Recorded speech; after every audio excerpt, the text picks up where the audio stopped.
with the title, The Meaning of Four Cardinal Directions in Chinese Medicine. The cardinal directions is ancient for many, many cultures. And the Chinese have their own story in finding the meaning of these cardinal directions.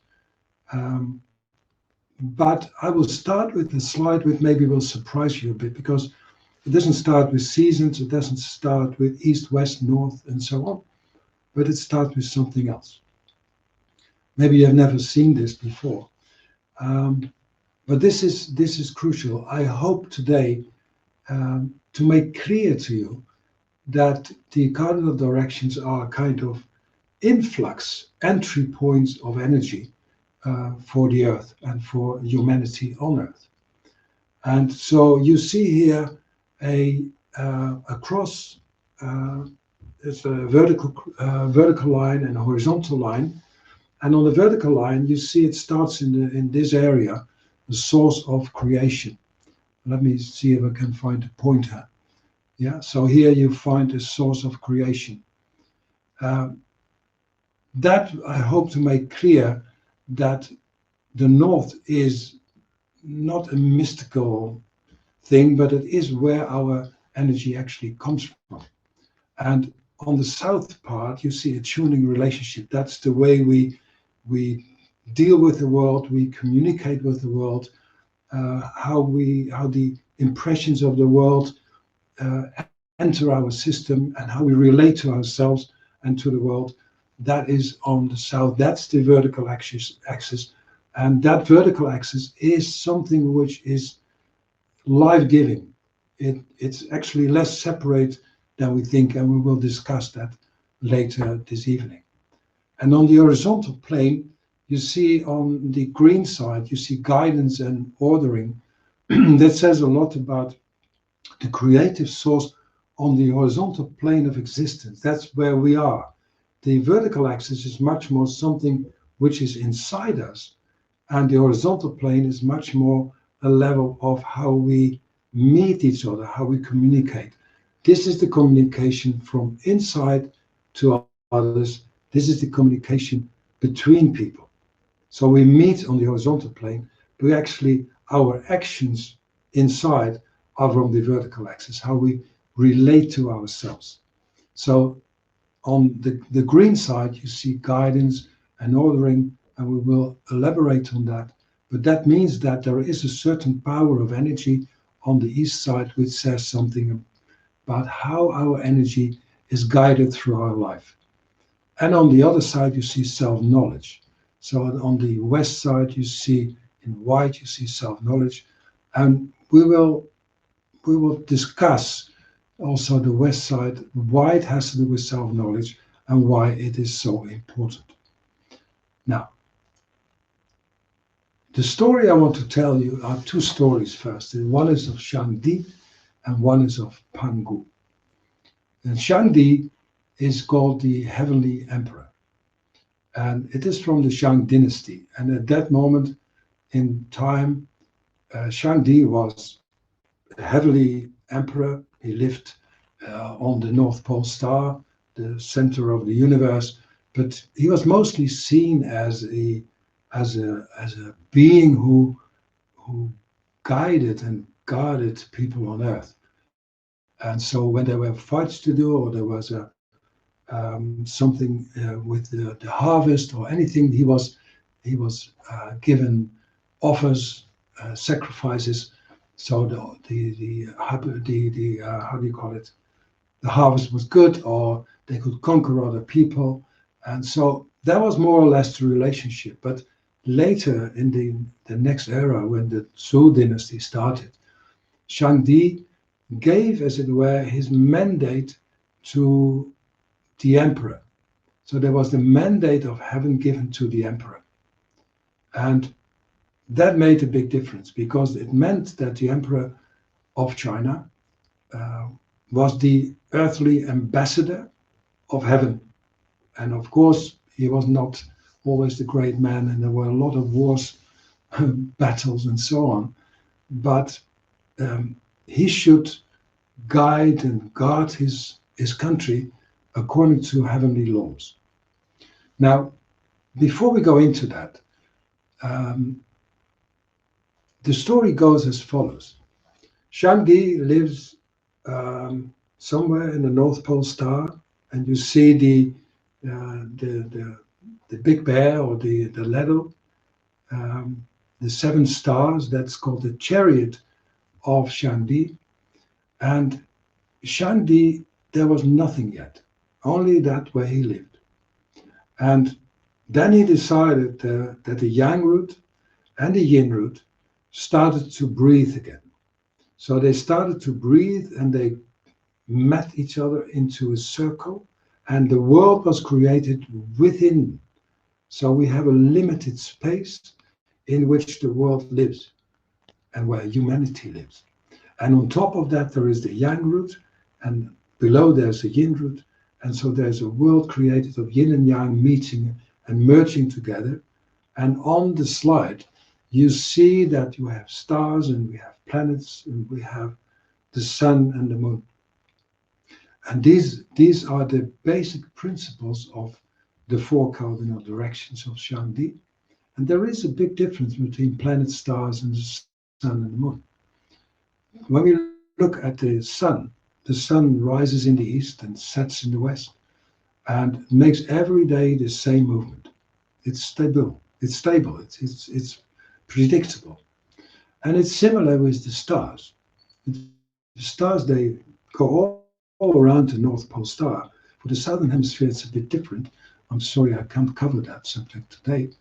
But in the northern hemisphere, they make a circle, they make an orbit around the northern star.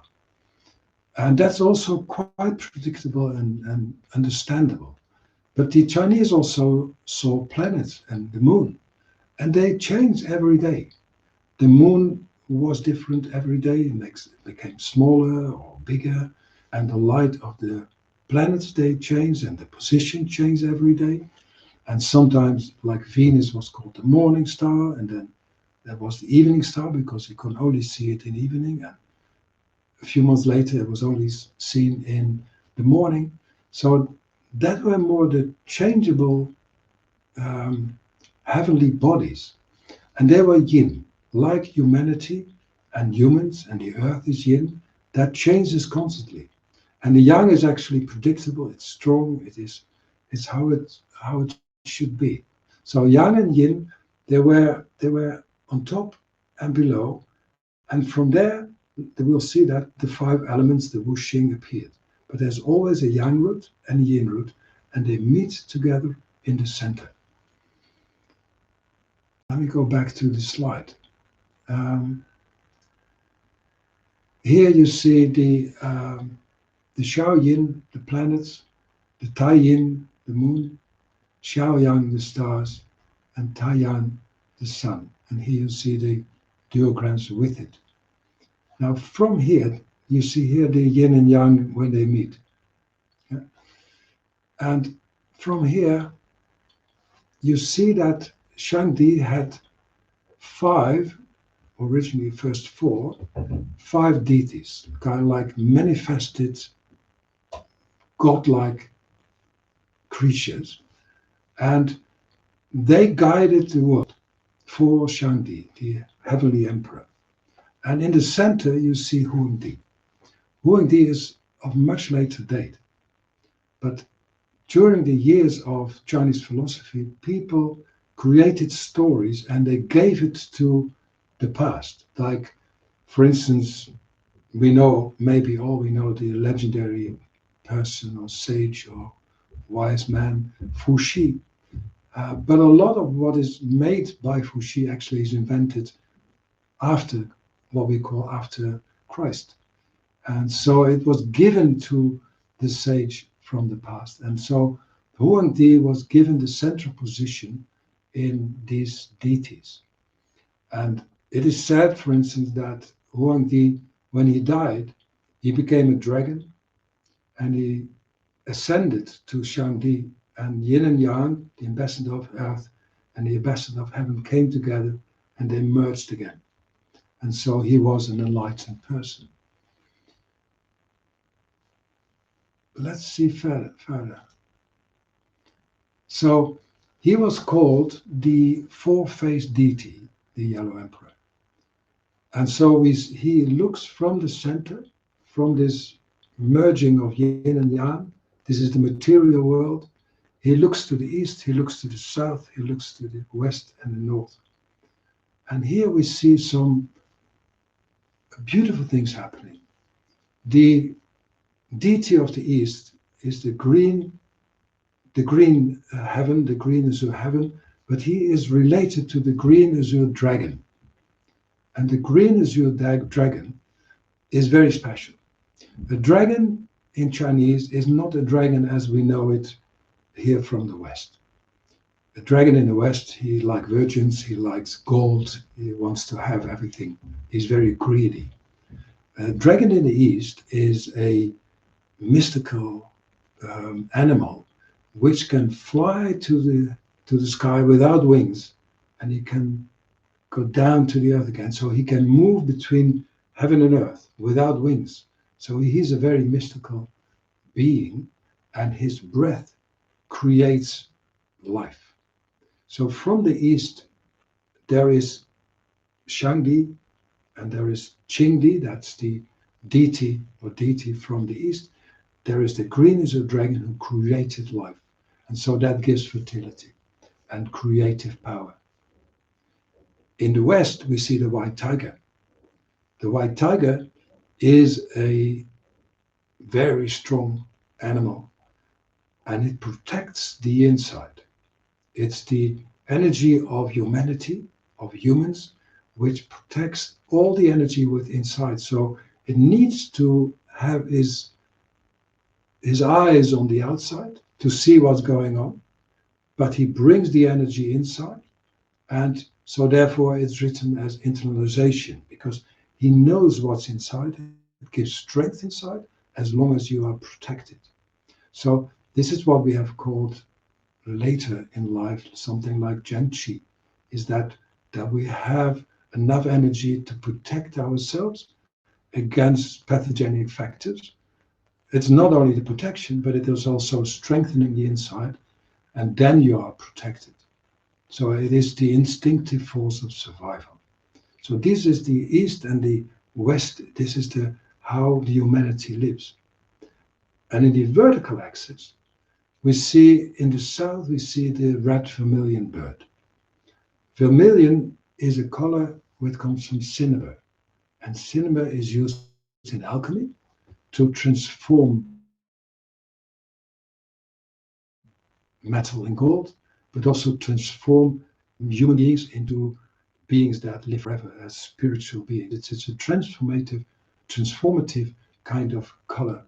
And the bird he flies to the sky, and he can go as high as he can, and he brings fire down to man.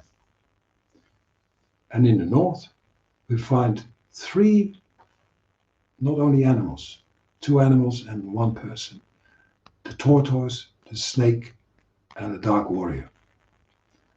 The tortoise is an animal, it's a mystical animal, becomes very old, and he has his shell, which is round, and he has his 4 feet on the ground, and it is a square. So it combines in itself, heaven and earth. The symbol of heaven is a circle, a sphere, and the symbol of a square, that's a symbol of earth. So he becomes very old, he's very respected, he's wise. The snake is a, how do you call that? An animal which is very alert, is awake, he sees everything. He sees also your unconsciousness. He knows that there is an unconsciousness, and he knows there is a consciousness. And when it's conscious, he's straight and he looks into the world. And when he's unconscious, he's curled around the tortoise. And on top of the tortoise stands the dark warrior. And the dark warrior also, when you see sometimes pictures, then the snake goes around the dark warrior. And the tortoise looks up to the dark warrior. So the dark warrior, he is a kind of enlightened person who has mastered the mystery of unconsciousness. He has mastered life. He has mastered all his instincts. He knows what to do with it. He is not overwhelmed by his instincts. And this all is harmonized by the Yellow Emperor, or the four-faced deity of the material world. Now this is more practical acupuncture, isn't it? We see here all kinds of points. Let me guide you into this first. When you look here, we have the hidden change. That's what I called something like the tortoise, or there is something hidden inside yourself which can always lead to changes. But you need to feel or be connected to it instead of just waiting for it. You have to focus on it and feel that it's there. And here in the south, you find visible change. That's the transformation of the south. Well, in the summer we go out and there are no limitations. We go on holiday, and that's the energy of the summer. In the winter we are inside. And this is a very powerful vertical axis. Now, before we go into the horizontal plane, it means that when people are in your clinic and they don't know what to do with their life, or they are blocked, they are stagnated, nothing flows anymore. They can be depressive, they can have a mania, can just back pain, but they don't know what to do with life. And so they suffer from back pain, or they suffer from insomnia. And so we tend to work, for instance, on the visible desires, or the changes which are visible, that there's desire for change, for visible change. They want to go to work, or they want to have a relationship, or they want to move house, or whatever they want. And so on the pulse, you always find these especially heart insufficiencies in these people. But you should also focus, for instance, on the hidden change, on what's happening inside them, what's happening with the flow of fluids. And when people are stagnated in their lives, their flow of fluids, of yin-yang, is usually stagnated as well.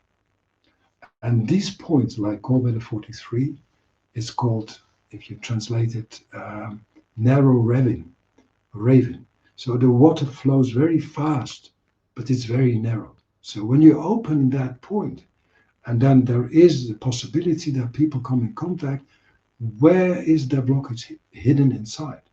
And same as applies for Sanjiao too. What happens inside these people? And so the power of this hidden life-giving source, which everyone has in himself or herself, is reachable by gallbladder 43 and Sanjiao 2. Now, before I go on, we thought about Shangdi, who was on the North Pole star. And so on the North Pole star, the energy came down to the Huangdi, the emperor, the ambassador on earth of heaven, who ruled his country, who ruled his own body. This country is a metaphor of the body, is a metaphor of our own heart and the body. So we all have this mandate of heaven in our heart. Now, knowing that, there's also a mirror of the North Pole star going through the heart to the depth of our being, which is the hidden change. So the North Pole star we see in the sky is also inside us as a ruler of everything, where everything turns around. So the whole world, our whole manifested world, all our ideas, all our assumptions, all our desires, all the outside world goes around that point which is hidden inside of us, which is the North Pole star in every one of us. So it means that we never can say about somebody else, you should do that or you should do that, because we all have our own internal North Pole star, and that's reachable by gallbladder 43 and Sanjiao 2. Now, when you want to work on fertility, or you want to work on on that people are more protected. They feel more safe with themselves, or they do more work for self cultivation, or they do mindfulness or things like that. That's the horizontal axis. It should always start in that hidden change with Gallbladder 43 or and Sanjia 2 with a contact with their own source, and they have the free will to bring it up. And so everyone should be free in his own will to find that. And there's no one who can tell them that. Let me see, where are we? And something, I'm not going in too far in this slide, but I will give you an idea that, for instance, the green azure dragon heaven is represented in the Jingwell points. This life-giving energy, very important life-giving energy. And I know that in the yin meridians and the yang meridians has a different quality in the 5 phases. One is wood and one is metal. But all the Jingwell points are related as well to the green azure dragon, and they vitalize. They give creation. They give ambition. They give authority. They give strength. They give kindness. That's what the Jingwell point does, because the dragon is able to fly up to heaven, to find the virtues of heaven, but also to descend to the world. And that's the energy is also within all of us. So the Jingwell points, they do that. And on the other side, you see the white tiger, you see the Jing river points.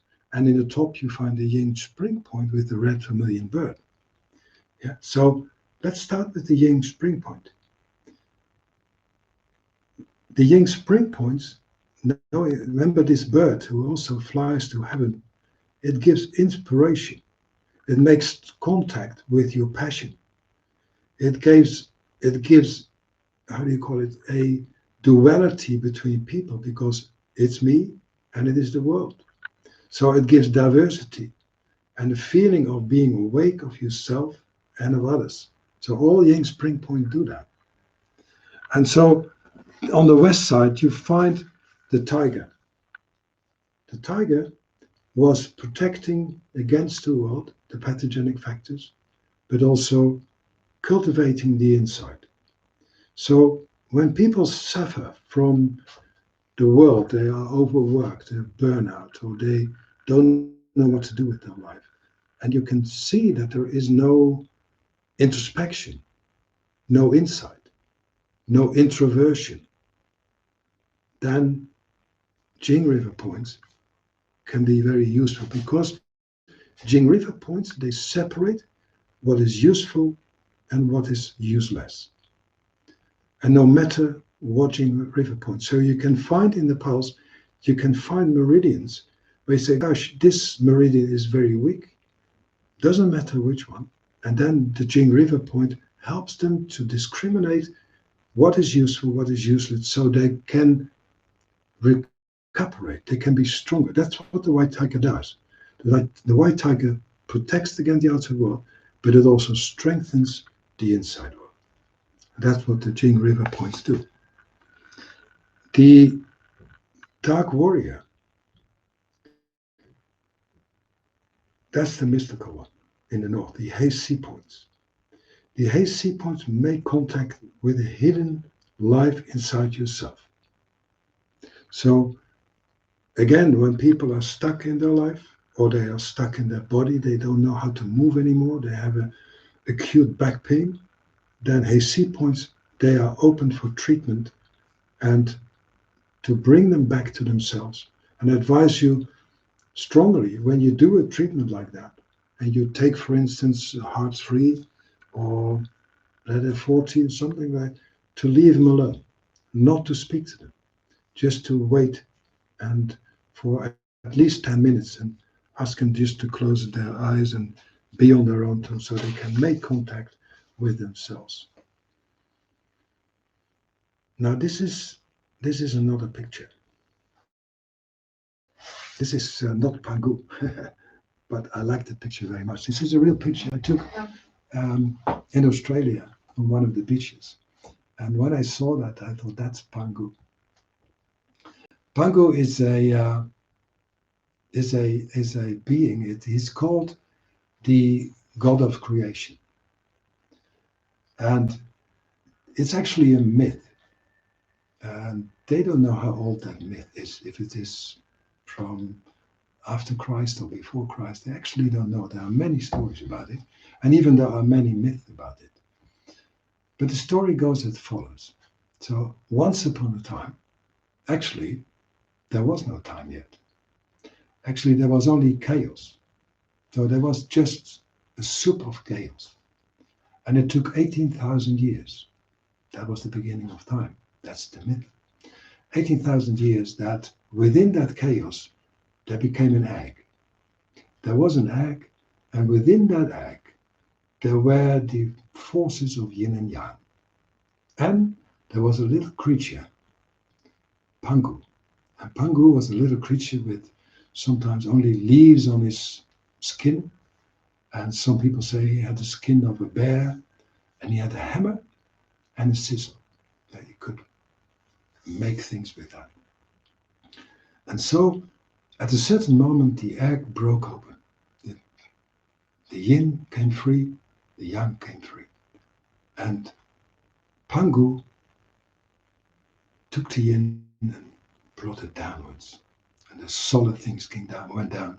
And he took the yang upwards. But how did he do that? He uses that axe first. And the axe, or his hammer, sometimes an axe, sometimes a hammer, he split yin and yang. And so yang can go down, and yin can go down, and yang could go up. To keep it like that, he stood in between. The yang was on his head, the sky, the subtle world, and the yin was under his feet, the earth. And he grew every day 10 feet. And with it, the sky grew 10 feet, and the earth became thicker. And it took 18,000 years before yin and yang, the sky and earth were separated. And then he took his hammer and sizzle, and he made mountains, and he made valleys, and so he made rivers and all kinds of things. And after he had completed his work, his limbs actually were the foundation of the sky. So he stood there and he held everything. There were 4 corners. There were his limbs, where he could keep the sky and the earth separate from each other. But then he became tired, and he wanted to sleep. So he lay down, and he rested, and he died. He died for the life of the sky and life of the earth. Because what you see in the next slide, this is a picture I took years ago. One is the sea and one is the sky, as you can see. So as above, as below. I like that picture a lot.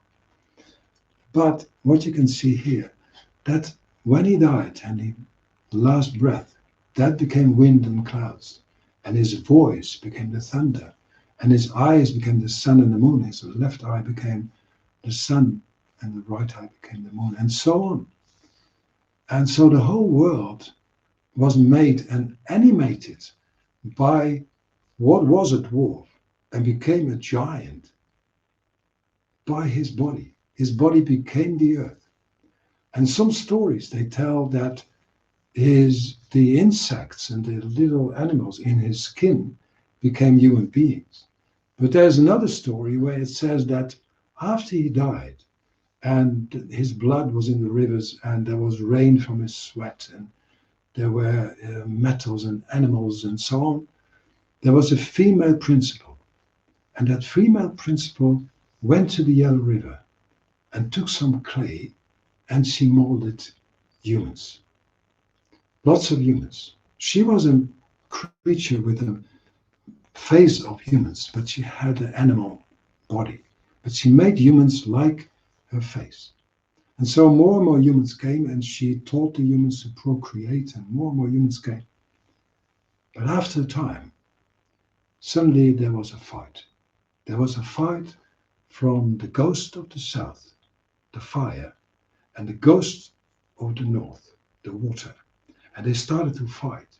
And so people died, they drowned, or there was fire, and there was more and more fight.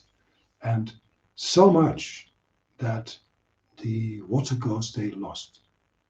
And the water ghost wanted to go away, and they ran away, and they ran to the west. And they bounced with their head against the pillar who kept the sky and who kept the earth level. And so the whole world started to tilt, and all the rivers flew into a deep valley that became the ocean. And so this female principal saw this, and she said, this is not what I want. So she came back to the earth, and she quenched the fire, and she brought the world into level again, so it was straight again. And then she killed the tortoise. And the four legs of the tortoise were the new pillars in the east and the west, and the south and the north, so that the earth was there and the sky was there. And that's the beginning of life. So what can we learn from this? First of all, when we go back to this creature Pangu in this egg, sitting there with yin and yang, that only breaks open. He's inside. He's the only creature. Nobody breaks it open. He is inside. He's on his own.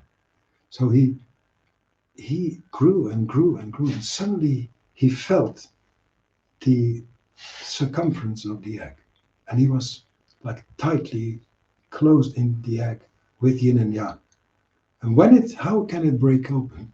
Is by the beat of your heart. Because when there is this heartbeat and you're completely stuck in someone, that you make this little movement, and through this little movement of the heart, suddenly the eggshell breaks and you are freed. That's the beginning of life. That's the beginning of creation. It comes from the heart. So it is as well from the heart, which is the ambassador of heaven on earth. It comes from the heart that you break open to a new situation. And then he starts to work. He uses his chisel and hammer or axe, and this continues to go on, and then he dies. So it means that when people want to change, there must be a moment of silence, of retreat.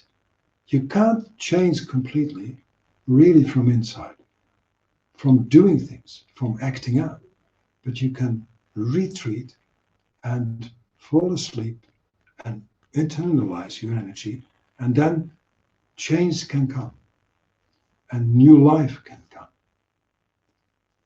But when that happens and something new happens into your life, then there will be the ego who wants to do lots of things, who desires a lot of things. And of course, we all want to work, we want to have money, we want to have friends, we want to go out, especially now in this COVID time. We want to do a lot of things. That is the fire. And the water, our own authentic chi. Who are we? What are we? That actually lost. And it bounced against the pillar in the west, the pillar of humanity. And the whole world changed. And that's what happens when we change. Then we don't know what to do with that. And especially when all your attention goes outside and it goes to other people and to other circumstances. So when we go inside and feel who we actually authentically are, that can make a change, that can make peace. And what do we find there? We find this female principle in every one of us. Whether you're a woman or a man, there is this intuition. There is the intuition which is resided in the Jing. We all know that there is intuition in the heart, but there is also intuition in the Jing. Intuition from your ancestors. What is given to you through your ancestral line. That is also a kind of intuition. Your authenticity, our free will. And by doing that, we know that the world can be leveled again, harmonized. Now, the Chinese, they thought they were the center of the universe. And years later, I think it was 1968, there was an Apollo mission. And William Anders said, we set out to explore the moon and instead discovered the Earth. And that made a big change in our perception of who we are. Because they already knew in the myth that humanity was made from the clay of the earth. So we actually are from the earth. We are earth beings.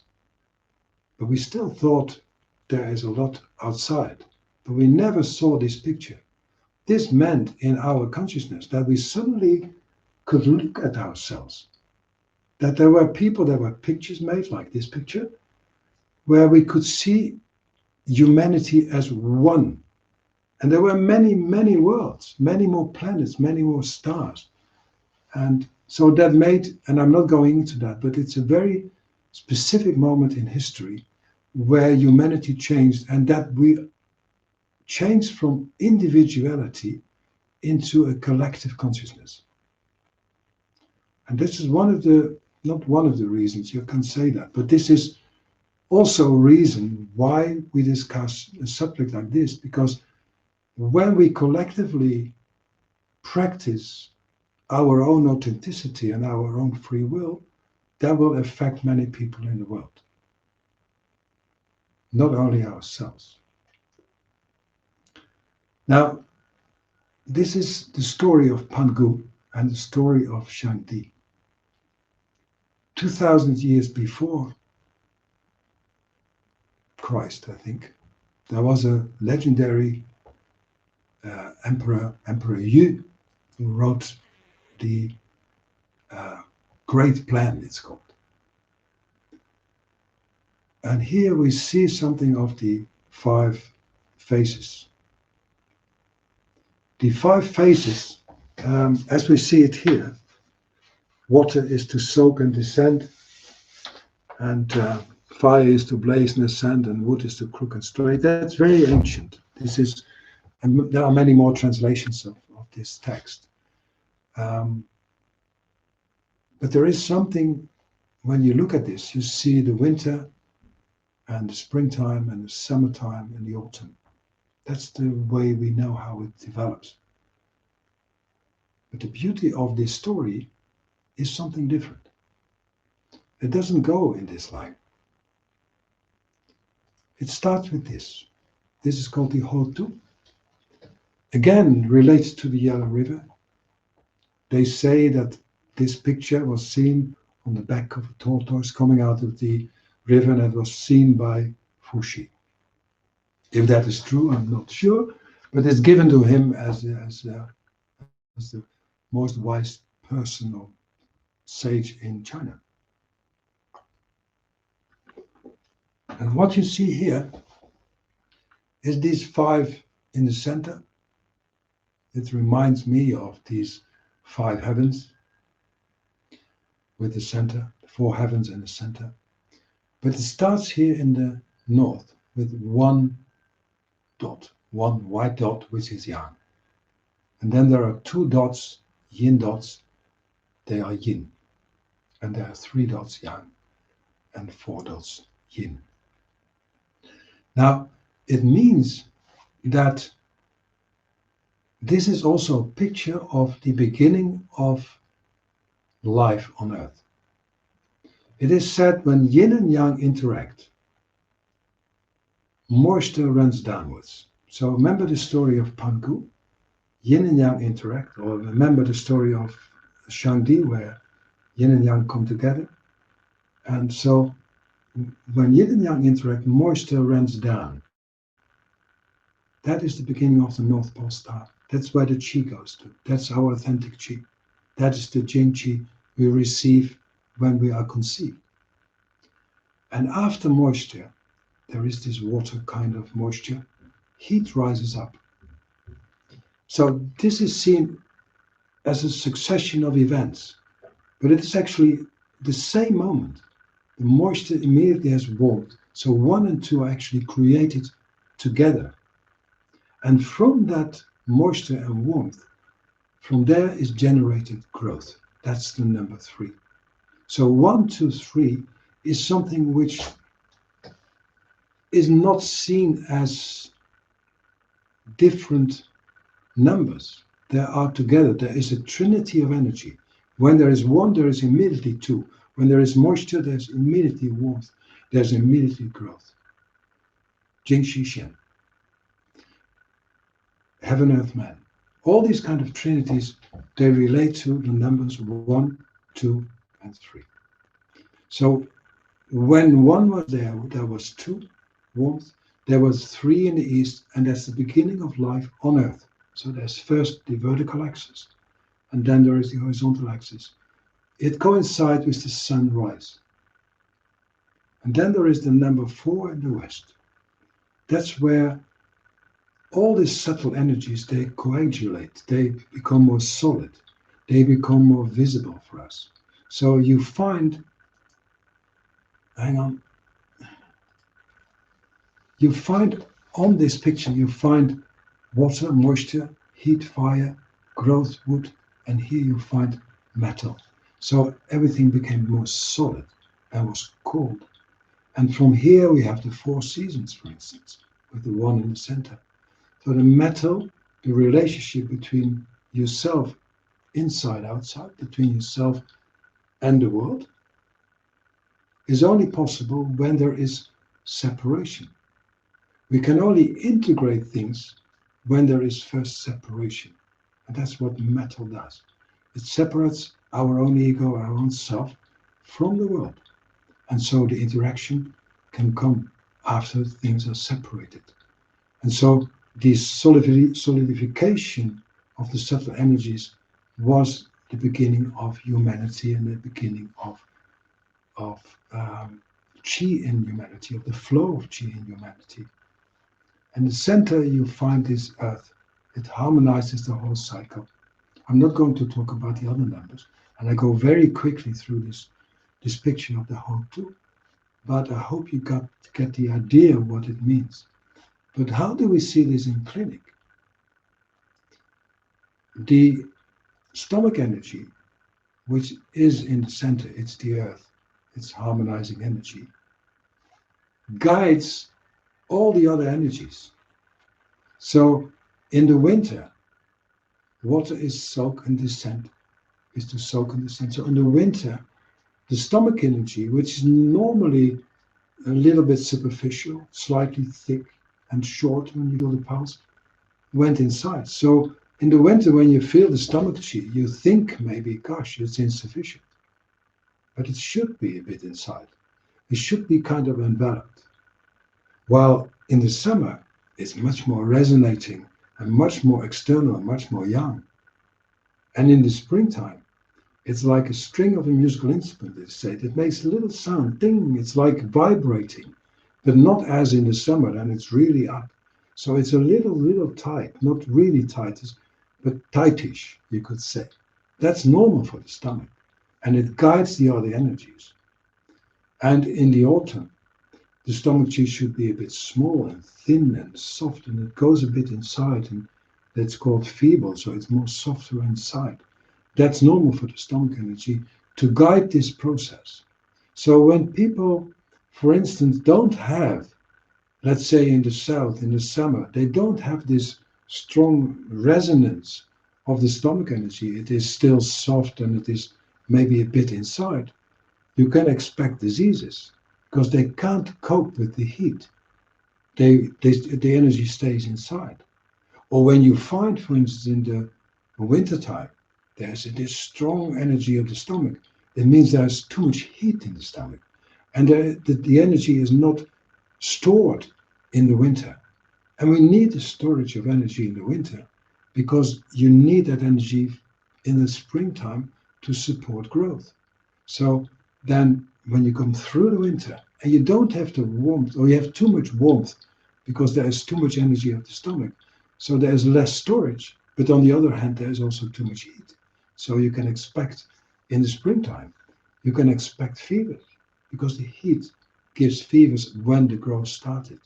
So it's very important to check the stomach energy and to bring them back to the energy which is suitable for the season the patients are in or yourself is in.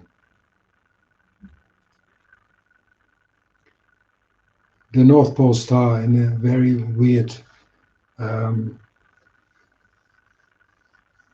there are no four stars like Excuse this. me? This is the North Pole Star, and you see the ladder, the chariot of Shangdi. It points to the north. This is how we see it in the winter. This is how, when you look into the sky, this is how you see it in springtime. This is how you see the Big Bear in summertime, and this is how you see the Big Bear in autumn. And it points to the west. So this is how the Chinese saw it. And they looked at this in this way. You have the North Pole Star. This is heaven. And the energy comes down to the center. And then you have the east, south, and west. These are the seasons. And with that, the Chinese, and this is very ancient, they related four what I have called emanations.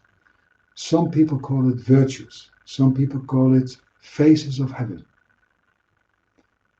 In the north, you find zhen, natural, perfect development of all things and beings, invariable, upright. It relates to the zhe. It relates to kidney. It relates to bladder energy. Relates to everything what is related to the north. Also to gallbladder 43. Also to Sanjia 2. Because that brings you in contact with what you are, your authentic chi. Yuan in the East, the initial creative and guiding force. Before I continue, these words are from the I Ching. The first four words in the I Ching with the hexagram heaven, first hexagram, is yuan, heng, li, zhen. These are the four faces of the hexagram heaven. And these words come back in the I Ching many times in different order and different combinations. But separately, I write a book about constitutional acupuncture, and this is one chapter, a whole long chapter about these four words. And so it's too short to elaborate on every detail of these four emanations. But an emanation means that it comes from a center, here, four phases of heaven, but is seen from the east, yuan, or seen from the north, zhen, or seen from the south, heng, or seen from the west, li. But they are similar, but only because they are separated and seen from east, west, south, or north, they have a different perception. So yuan is similar as the yuan from the yuan qi. It's the original qi. And it's not in the north, it's in the east.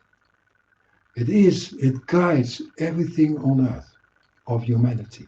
So when we eat, when we dance, when we sleep, whatever we do, there is this initial creative guiding force which guides us as human beings. And Li, the beneficial force, the force of gathering, is the energy which separates what is beneficial and what is not beneficial, what you should leave out. So in the night when we sleep, the way she goes inside and purifies our body, or the way she during the day is outside and protects us. If that doesn't work, then you know that the Li, the metal, and whatever metal can mean, doesn't function properly. When you don't know how to digest food, you know it, but it doesn't work.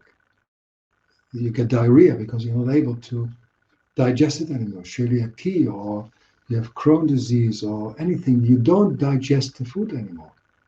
Then yuan is involved because yuan guides the transformation of foods so that you can digest it. I don't say it's only yuan. It's not only wood, but it has also to do with wood. How much time do we have? It's 8 o'clock. Michal, shall we make a break or shall we continue? Michal? I'm Michal coming. is not there. I don't know, what do you prefer? Okay. How long would you like I think I to will continue. talk more? Continue, Are you continue. still there, Many Michal? people said continue, so continue. I don't No hear you. break. Can you hear me? Hang on. No. Yes, people can hear me. Yes, maybe I hear Yes. you now. Okay, so Yes. many people said continue, continue, continue. So continue. I'm O- disappearing. Okay, I'll continue then. Okay? Then I'll continue. So here we are. Let me see how far we can go.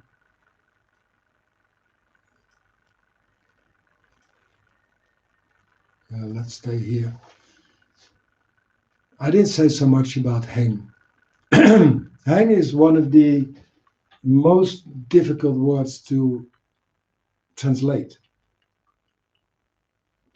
I've read many books about and many articles about heng, and it's very difficult to translate.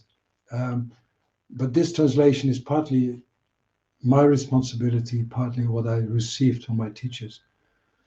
But heng, it's best for me. It's best to translate it as consciousness or life of the inspired matter. It means much more. It means sacrifice.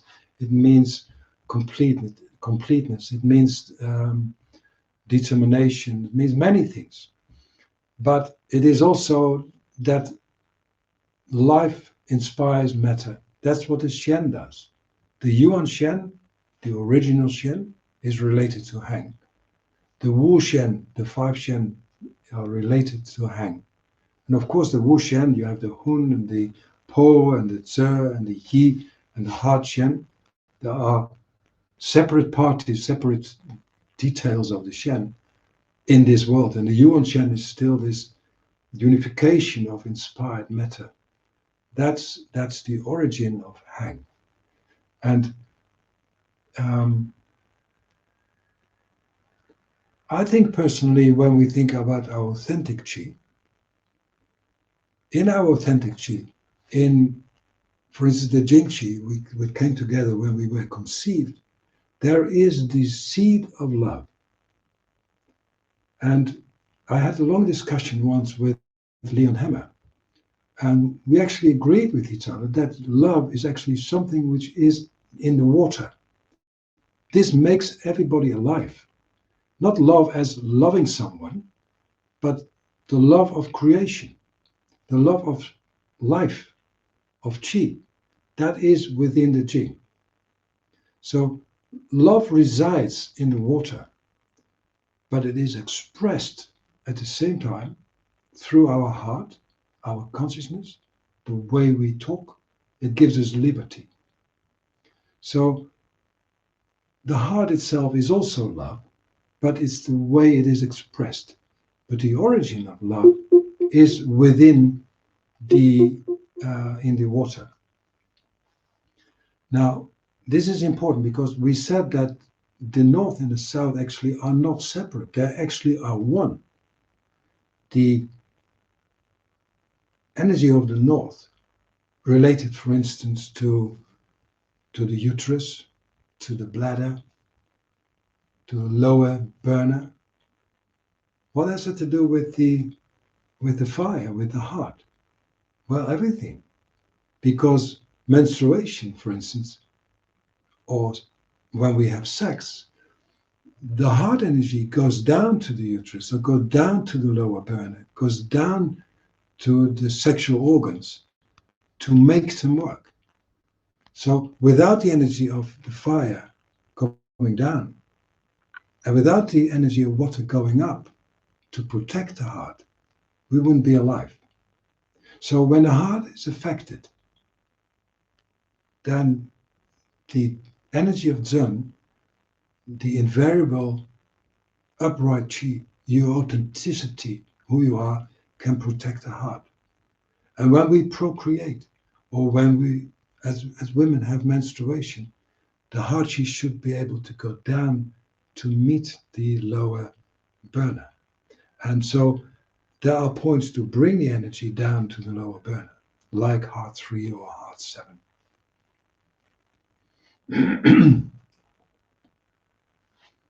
Now here you see the Wuxian, the Shen, Hun, Yi, Po, and Ze. That is a lecture for at least a few days. But I related it here to the 5 virtues: humanness, justice and righteousness, wisdom, integrity, trust, ritual and propriety. And in this lecture, I will only talk about the East-West, what we are here on this earth, how we meet each other. The Hun gives us our direction, gives us our purpose. It is the purpose which is rooted in the Jing, but how we deal with that in life comes through the Hun. And I related that to humanness, becoming human, and really be, they call it also benevolence, of kind or love, something like that. And on the Po side, the Po is seen as these nasty entities, the nasty creatures who make our life difficult. But actually it's not. We can't live without the Po. The Po gives us structure, gives us bones. Bones are white, gives us teeth, so we can bite. And so the Po are very important. And it's related to justice and righteousness. Now, what is the difference? We know being kind to people. Yeah, we know how to communicate with kindness. And justice and righteousness nowadays is something which is given to us by laws and legislations, that we should act according to the laws. But in Chinese philosophy, it's something else. Justice and righteousness is a virtue from inside. Humanness is a virtue from outside. Is related to how we relate to people. That's the liver energy. The liver energy, when it is stagnated or it is too fiery, we can't be kind.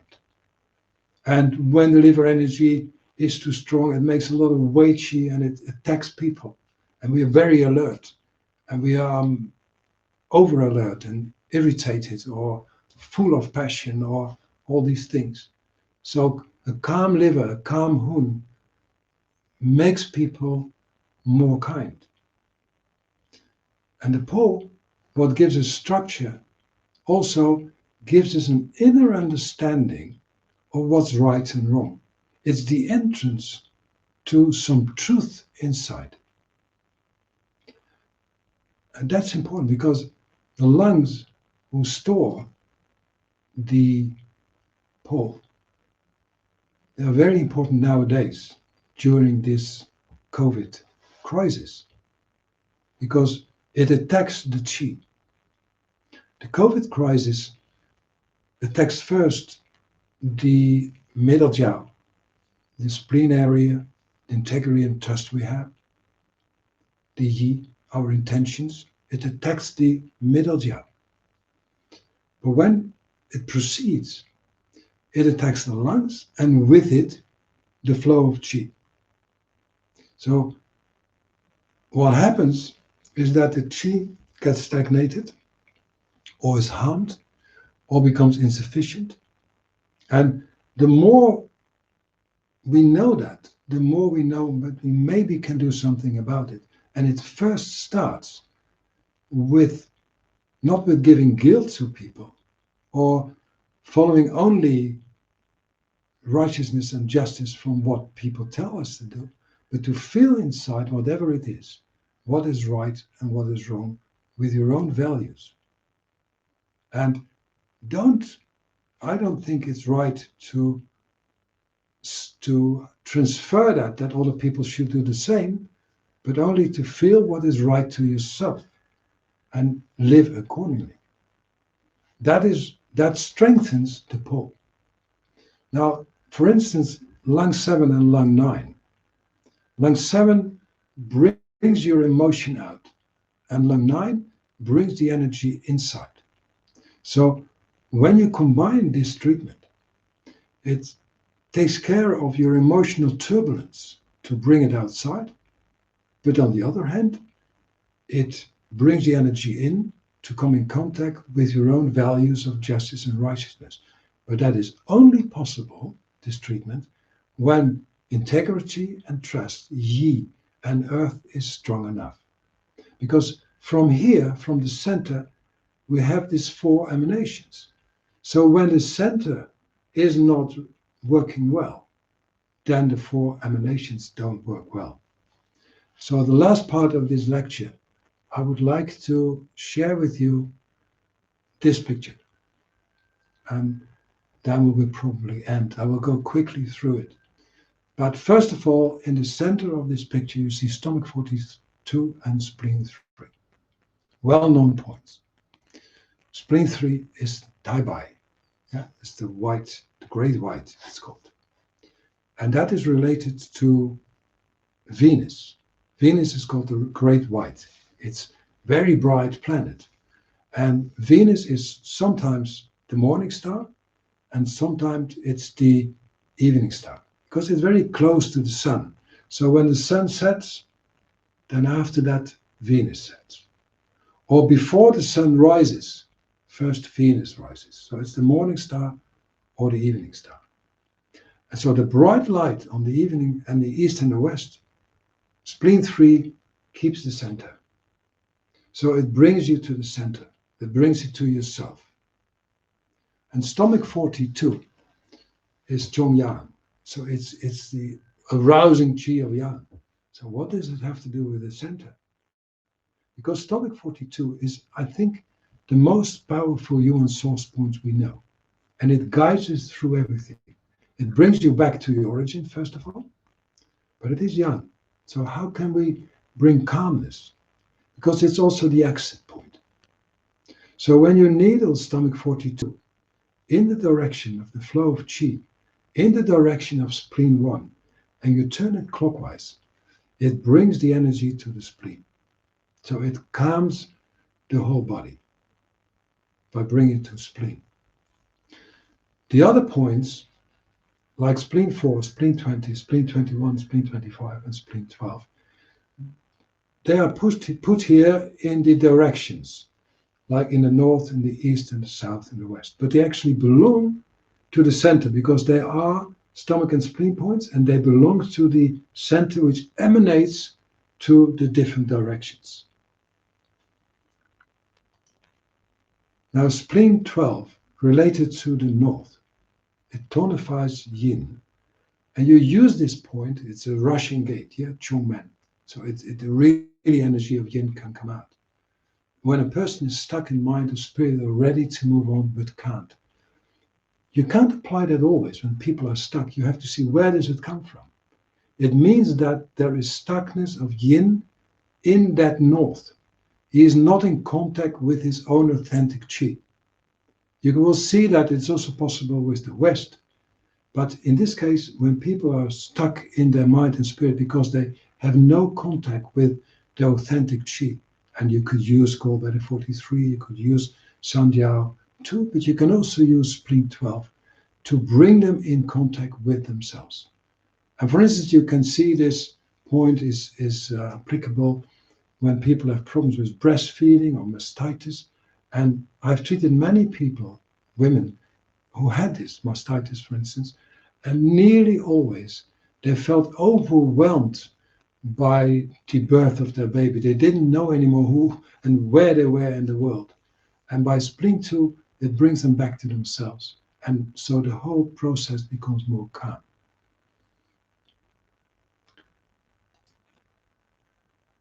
The spleen 4, it's a very powerful point. You know that is the opening point of Chomai. Very short. The Jinchi is personal. The Jinchi is not social. Jinchi, when you hurt yourself, you had a knife, you cut yourself, you have a wound. The Jingxi takes care that the skin come back. And there's no ear growing here, but your hand or your arm is growing there again, or the skin. That is individual, doesn't take care of others. But to contact people, to contact to the outside world, that is spleen 4. That is the bright energy of the eastern heaven, of the green azure dragon. And how does it do it? Because Gongsun, grandfather, grandson, it's translated, but Gongsun was also the name of the Yellow Emperor. It's the family name of the Yellow Emperor. And it says something about your ancestral chi. It says something about grandfather, grandson. There is something behind us which is from our ancestors. And that is used to bring it forth. So it is not only the Jingxi from the north, but the Jingxi is the zhen, or the Jingxi, is the root of yuan, of the yuan chi. So it opens up, but on the horizontal plane, the Jingxi to make it social, to contact with the world, with the authentic chi to contact to the world. That's what spleen 4 does. And when people feel sorry for themselves or everything is too much, they don't know how to communicate from their own authenticity into the world they live in. And so spleen 20, Zhuo. And this is again meeting point of prenatal and postnatal chi. So it means that, as I said before, the vertical axis is actually an axis of two poles which actually are not poles. They work together. There is an interaction between pre and postnatal chi, which you usually find in the Jingxi, but also in the fire you can find it like the Yuan Shen and the Wu Shen.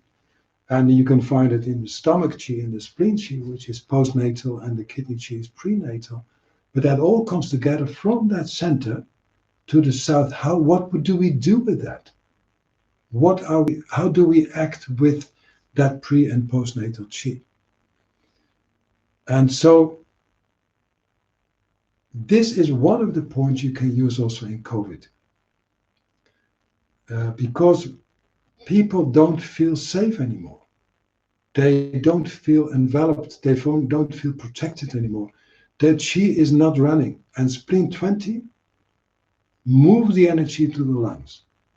But at the same time, it makes contact with the Jingqi, which is weaker in COVID. It makes contact with the postnatal chi, which is the flow of chi through the body, through the spleen, through the lungs.